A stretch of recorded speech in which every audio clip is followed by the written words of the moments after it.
अच्छा जी, इस वीडियो में हम फाइनेंशियल स्टेटमेंट्स की मॉडलिंग पर बात करेंगे। इस वीडियो में हम ये देखेंगे किस तरीके से कुछ एजम्पशंस की बुनियाद पर हम लोग जो profit and loss statement, cash flow statement और बैलेंस शीट है वो हम लोग सेटअप करेंगे और फिर किस तरीके से हम जो इन एजम्पशंस की बुनियाद पर हम लोग 5 साल की प्रोजेक्शन निकालेंगे। और जब एजम्पशंस में हम लोग तब्दीली करेंगे तो इन जो प्रोजेक्शन की वैल्यूज़ हैं वो भी अपने आप तब्दील हो जाएंगी, राइट। अच्छा, इस वीडियो का जो मकसद है वो सिर्फ इतना है कि किस तरीके से हम लोग एक्सेल को इस्तेमाल करते हुए जो फाइनेंशियल मॉडल्स हैं और ख़ास तौर पे जो ये थ्री फाइनेंशियल स्टेटमेंट्स की जो मॉडलिंग है वो हम लोग कर सकें। ये बहुत सिंपल से अकाउंटिंग कॉन्सेप्ट यहाँ पर हम लोगों ने इस्तेमाल किए हैं।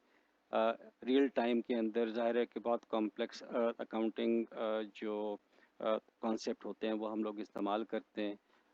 इसका आइडिया सिर्फ ये है कि हमें एक आइडिया हम आइडिया मिल सके कि किस तरीके से हम लोग फाइनेंशियल मॉडलिंग कर सकते इन तीन स्टेटमेंट्स की। ओके जी, एजम्पशंस की तरफ आते हैं। एजम्पशंस हमारी पहली जो एजम्पशन है वो इनिशियल इन्वेस्टमेंट है जो कि 2000 है। Unit sold in first year इतने हैं, 350 हैं। और increase in unit sold per year हम लोगों ने 100 रखे हैं कि हर साल जो है वो 100 यूनिट करेंगे। प्राइस पर यूनिट हमने 50 रखी हुई है, ये तब्दील नहीं होगी। इंक्रीज़ इन वेरिएबल जो एक्सपेंस है वो 10% होगा कि हर साल 10% चेंज होता रहेगा। तो वेरिएबल कॉस्ट ये है तो इसके अंदर 10% इंक्रीज़ है। फिक्स्ड कॉस्ट 4500 की है और जो टैक्स की जो वैल्यू है वो 10% है।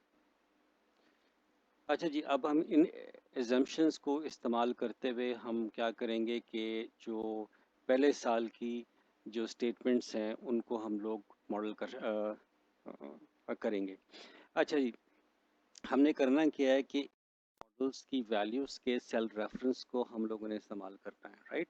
जब तक हम इन मॉडल के रेफरेंस को इस्तेमाल नहीं करेंगे तब तक जो हम तब्दीली चाहते हैं कि अगर इन एजम्पशंस के अंदर अगर हम कोई तब्दीली करें तो जो फाइनेंशियल मॉडल्स हैं वो भी अपने आप तब्दील हो। तो इसीलिए हम इन जो सेल रेफरेंस हैं उनको हम लोग इस्तेमाल करेंगे। अच्छा जी, पहले साल के लिए हम लोग बात करते हैं। पहले साल के लिए हम जो हमारे पास नंबर ऑफ़ यूनिट्स हैं वो कितने हैं, वो ये हैं, इज़ इक्वल टू हमारे पास इस सेल का रेफरेंस F3 है, वो हम लोगों ने यहाँ पर लिख दिया। अच्छा जी, इसके बाद फिर हमारे पास ये जो सेल रेफरेंस था वो ये था। अच्छा, अब इसके बाद हमारे पास जो प्राइस पर यूनिट कितनी है वो 50 रुपये, वो हम लोगों ने ये कर दी।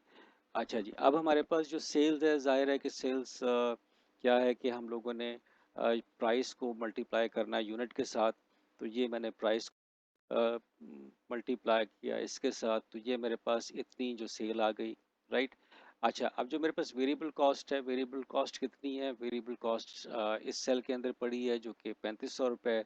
तो मैंने सेल रेफरेंस F7 यहाँ पर डाल दिया, राइट। इसी तरीके से जो फिक्स्ड कॉस्ट है, तो फिक्स्ड कॉस्ट इस सेल के अंदर पड़ी है जो कि है, ये मैंने एंटर कर दिया।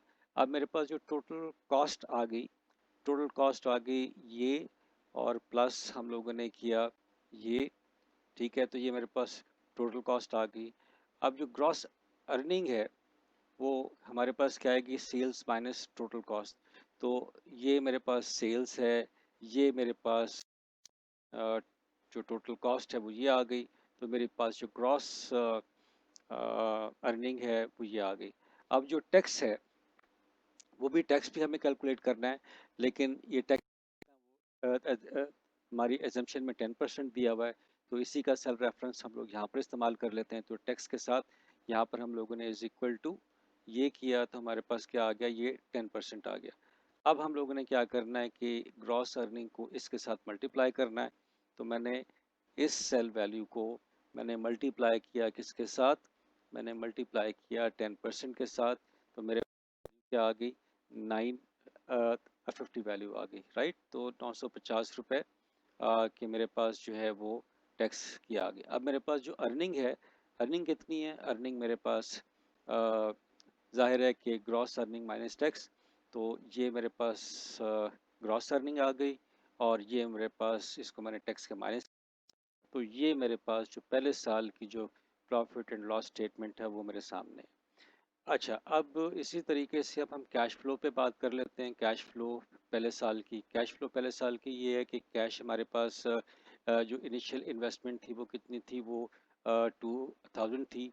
तो इसका हम सेल रेफरेंस देंगे। तो यहाँ पर मैं करूँगा तो ये मेरे पास सेल रेफरेंस आ गया, राइट। तो मैंने इसको एंटर कर दिया, तो मेरे पास जो इनिशियल जो मेरे पास कैश था वो ये आ गया। अच्छा, इसके बाद जो सेल्स हमारी थी वो ये थी। तो यहाँ से कैश फ्रॉम सेल्स मेरे पास ये आ गई, ये, राइट। अच्छा, इसके बाद फिर क्या होगा कि जो टोटल इनफ्लो है तो हमारे पास कितना हो गया, ये कैश था हमारे पास, और प्लस हमने क्या किया कि ये टोटल इनफ्लो सॉरी ये आ गया। अब मेरे पास अ, थोड़ी सी गलती हो गई यहाँ पर। अच्छा, ये यहाँ पर हम लोगों ने वैल्यू करनी थी। तो ये हमारे पास कैश था, और ये हम कैश फ्रॉम सेल्स थी, ये मैंने एंटर किया। तो मेरे पास इतना टोटल इनफ्लो है। अच्छा, आउटफ्लो कितना है, तो वेरिएबल कॉस्ट मेरे पास कहाँ पर पड़ी हुई है, मेरे पास वेरिएबल कॉस्ट ये, right. So this is my variable cost. अच्छा, यहाँ पर मेरे पास जो फिक्स्ड कॉस्ट है वो क्या पड़ी हुई है, वो ये पड़ी हुई है, फाइन। अच्छा, इसके बाद जो टैक्स की वैल्यू है वो क्या पड़ी हुई है, टैक्स की वैल्यू यहाँ से हम उठाएंगे, ये हम लोगों ने उठाया। और इसके बाद फिर हम लोग क्या करेंगे, जो टोटल जो आउटफ्लो है वो क्या होगा, लोग इसको जमा करेंगे इसके साथ, और इसको जमा करेंगे इसके साथ। तो हमारे पास ये टोटल एक्सपेंस आ गया। अच्छा, अब कैश इन हैंड हमारे पास टोटल इनफ्लो और माइनस टोटल आउटफ्लो। तो यहाँ पर क्या होगा, यहाँ पर टोटल एक्सपेंस की जगह मुझे टोटल आउटफ्लो लिखना चाहिए था, मेरा एनी हाउ। तो मेरे पास ये total inflow minus total outflow. तो यहाँ पर मेरे पास वैल्यू आ गई, इतनी जो वैल्यू थी वो मेरे पास कैश इन हैंड है। अच्छा, अब हम देखते हैं बैलेंस शीट की। तो ये यहाँ पर एसेट्स के अंदर हमारे पास जो इस वक्त कैश है वो हम लोग यहाँ से ले रहे हैं, ये मेरे पास कैश इन हैंड आ गया, राइट। और इसके बाद फिर जो हमारे पास टोटल एसेट हैं, तो जाहिर है कोई और चीज़ तो है नहीं, कोई ना कोई इक्विपमेंट है, कुछ है। तो यहाँ पर हम इसी को उठा लेंगे, बस वैल्यू आ गई। टोटल लायबिलिटी क्या थी, टोटल लायबिलिटी मेरे पास ये 2000 जो मेरे पास कैश था, जो मैंने इन्वेस्ट किया था, सॉरी ये मुझे इस जगह पे लेकर आना है, ये आ गया। कैपिटल मेरा इतना था, दिस इज़ माय कैपिटल, ठीक है। ये वाला टोटल इन्वेस्टमेंट ये आ गई।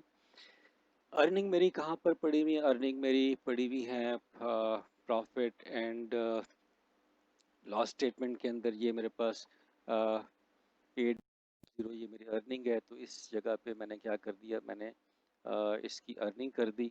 तो ये मेरे पास अर्निंग आ गई। और अब मेरे पास जब मैं टोटल लायबिलिटीज़ करूँगा तो मेरे पास ये कैपिटल है, ये मेरे पास अर्निंग है, और जब मैंने एंटर किया तो मेरे पास ये टोटल लायबिलिटी आ गई। और फिर मैंने इनको क्रॉस चेक करने के लिए और लायबिलिटीज़ बराबर हैं कि नहीं हैं, तो मैंने इस सेल को कंपेयर किया इस सेल के साथ। तो मेरे पास क्या आ गया, ये ट्रू आ गया। तो अब तक हमने क्या किया है कि इन एजम्पशंस की बुनियाद हम लोगों ने जो पहली साल की जो स्टेटमेंट्स हैं वो हम लोगों ने मॉडल कर ली। अच्छा जी, अब हम ये करेंगे कि जो 5 साल की जो प्रोजेक्शंस हैं वो हम लोग निकालने की कोशिश करते हैं। अच्छा जी, पहली चीज़ है कि number of units, number of units पे आ जाएँ। तो नंबर ऑफ़ यूनिट्स है इनिशियल तो फर्स्ट ईयर में इतने थे। इसके बाद increase in unit sold per year जो कि हमारे पास थे 100। यहाँ पर हम जो फार्मूला लिखेंगे वो ये लिखेंगे कि हम लोगों ने इस सेल के अंदर ये 100 जमा करने हैं, राइट। तो यहाँ पर मैंने जमा किए ये वाले, लेकिन क्योंकि ये, और फिर मुझे क्या करना है, इसको फिक्स भी करना है। तो अब इसका क्या होगा कि इस सेल के अंदर जो भी वैल्यू होगी उसके अंदर 100 जमा हो जाएगा। फॉर्मूला कॉपी करूँगा तो ये डॉलर डॉलर की वजह से आपका जो सेल रेफरेंस है ये फिक्स हो चुका हुआ है। अब हमारे पास क्या होगा कि इसको जब मैं आगे की तरफ कॉपी करूँगा तो हर साल जो है वो 100 यूनिट्स जो है ना आगे बढ़ते चले जाएंगे, राइट। तो ये हमारे नंबर ऑफ़ यूनिट्स की प्रोजेक्शन हो गई। इसके बाद फिर हमारे ये जो प्राइस है, सेम, राइट। तो इसको आपने फार्मूला लिखा और इसके बाद इसको ड्रैग करके आगे ले गए तो सारे 50 हो गए। और जाहिर है कि ये वाला फार्मूला भी क्या है, सेम है। तो यहाँ पर भी आपने क्या करना है, फार्मूले को कॉपी कर देना। ये आपने फार्मूला कॉपी कर दिया तो हमारे पास सारी जो सेल्स हैं ये सारी आ गई। अच्छा जी, अब हम बात करते हैं वेरिएबल कॉस्ट। वेरिएबल कॉस्ट के अंदर भी क्या चीज़ है कि वेरिएबल 10% इंक्रीज हो रहा है। तो इसका मतलब ये हुआ कि मुझे इस वैल्यू के अंदर मुझे क्या करना है, जमा करना है क्या चीज़, इसका 10%। तो मैंने इसको मल्टीप्लाई करना है, किस मल्टीप्लाई करना है इंक्रीज इन वेरिएबल कॉस्ट का 10%। तो इसको मुझे अगेन फिक्स करना पड़ेगा। तो जाहिर है कि ये वाली वैल्यू में इतनी जो वैल्यू है वो जमा हो जाए जो कि इंक्रीज़ है। इसके बाद मैंने इसको एंटर किया तो मेरे पास ये वाली जो वैल्यू थी इतनी आ गई थी, दैट इज़ द 10% इंक्रीज़ होने के बाद। और इसको ड्रैग करके आगे ले जाएं तो इस तरीके की वेरिएबल कॉस्ट की भी प्रोजेक्शन हो गई। आपकी जो फिक्स्ड कॉस्ट है ये तो सेम है, राइट। तो ये तो आपने सिर्फ इसको ड्रैग करके आगे लेके चले जाना है, राइट है, इसका सेल रेफरेंस देके। और इसी तरीके से आपके पास जो टोटल जो कॉस्ट है या टोटल आपके एक्सपेंसेस हैं वो भी सेम है। तो हमें सेम नहीं, हमने इनको भी जमा करना है। ये फार्मूला हम लोगों ने ये वाला डाला है, ठीक है। तो इसको अगर हम ड्रैग करके आगे ले जाएं तो वैल्यू सेम आ रही है। तो हमें क्या करना है, अ, इस फार्मूले को कॉपी करना है इस जगह पे। तो ये सारी वैल्यूज़ आ गई। इसी तरीके से ग्रॉस अर्निंग ऑलरेडी फार्मूले लगे हुए हैं, यहाँ पर आपने कर दिया। टैक्स की कैलकुलेशन भी हुई हुई है, या आपकी टैक्स की कैलकुलेशन के अंदर हो सकता है कोई प्रॉब्लम हो, उसको देख। ओके जी, वैल्यू ज़रा डिफरेंट आ रही हैं तो इसका मतलब है कि फार्मूले में गड़बड़ है। हाँ जी, फार्मूले में गड़बड़ ये है कि ज़रा इसको मल्टीप्लाई करना है तो सेल रेफरेंस को मुझे फिक्स करना पड़ेगा।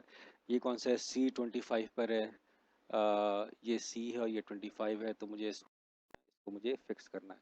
इसको मैंने फिक्स किया और अब मैं इस फार्मूले को ट्रैक करूँगा तो मेरे पास ये सारी की सारी जो टैक्स की जो कैलकुलेशन है वो आ गई, राइट। और ज़ाहिर है कि ग्रॉस में से ये माइनस हुआ है तो ये भी हमारे पास आके कंप्लीट हो गया। तो अब तक क्या हुआ कि हमारे पास जो प्रॉफिट एंड लॉस स्टेटमेंट्स है वो हमारी कंप्लीट हो गई। अच्छा जी, अब हम बात करते हैं कैश फ्लो स्टेटमेंट की। तो कैश फ्लो पे आते हैं। तो कैश इन हैंड हमारे पास इनिशियली ये था, राइट। तो पहले साल का जो हमारा cash in hand at the end हमारे पास वो यहाँ पर पड़ा। तो आपने ये कैश इन हैंड यहाँ पर इसको इसका सेल रेफरेंस दे दिया। तो हमारे पास K27 के अंदर पिछले साल का सेल रेफरेंस बना हुआ है और ये हमारा ओपनिंग कैश इन हैंड है, राइट। तो इसको अब हम लोग क्या करते हैं, इसको अब हम लोग कैरी फॉरवर्ड करेंगे बाद में, लेकिन फ़िलहाल हम दूसरे साल का इसको कंप्लीट कर लें। अच्छा, इसके बाद फिर अब मेरी जो सेल्स हैं वो कौन सी सेल्स पड़ी हुई हैं, वो ये सारी की सारी सेल्स पड़ी हुई हैं। तो 1,75,000 तो हम लोगों ने ऑलरेडी किया हुआ है। तो अगर मैं सिर्फ इस फार्मूले को कॉपी कर लूँ, राइट, अगर मैं इस फार्मूले को कॉपी कर लूँ तो मेरे पास ये जो ये सारी की सारी सेल्स की ये मेरे पास आ जाएंगी, राइट। ये सारी की सारी वैल्यूज़ यहाँ पर आ गई। अच्छा जी, अब इसके बाद जो टोटल इनफ्लो होगा कि मेरे पास आया, तो फार्मूला तो ऑलरेडी लगा हुआ है। तो इसको आप क्या कर दें, इसको ड्रैग करके आगे ले जाएं। ये मैं ड्रैग करके आगे ले गया, राइट। अच्छा, अब यहाँ पर तीसरे साल का चौथे साल का जो वो यहाँ से आएगा। तो इसको भी अभी हम लोग देखते हैं, राइट। तो जो वेरिएबल कॉस्ट थी हमारी वो ऑलरेडी फार्मूले सारे लगे हुए हैं। इसको सिर्फ ड्रैग ही हम लोगों ने करना है। इसको हम लोगों ने ड्रैग कर दिया, राइट, ठीक है। इसको हम लोगों ने ड्रैग कर दिया। ये सारी की सारी वैल्यूज़ जो हैं वो PLS से आ रही हैं, राइट। इसको भी हम लोग आगे की तरफ ले गए, राइट। फिर जो हमारे टोटल एक्सपेंसेस थे वो यहाँ पर आ गए, राइट। तो हमारे पास अब ये तमाम वैल्यूज़ यहाँ पर कंप्लीट हो चुकी हैं, जो कैश आउटफ्लोज थे, राइट। अब इसको मैं अगर ड्रैग करके यहाँ पर ले जाऊँ, क्योंकि फार्मूला सारा सेटअप हुआ हुआ है, तो और इसी तरीके से उठा के जो अब देखें 10550 ये हमारा जो ओपनिंग बैलेंस था 2 साल, तो यहाँ पर बैलेंस होगा ये ईयर 3 का होगा। तो क्योंकि फार्मूला लगा हुआ है तो सिर्फ, और रिलेटिव रेफरेंस मोड में लगा है, तो सिर्फ आपने क्या करना है, ड्रैग करना है। तो जैसे ही मैंने ड्रैग किया तो ये 23285 ईयर 3 का हो गया। ये हमारे पास ईयर 3 का जो क्लोजिंग बैलेंस था वो ईयर 4 का हो गया, एंड सो फोर्थ।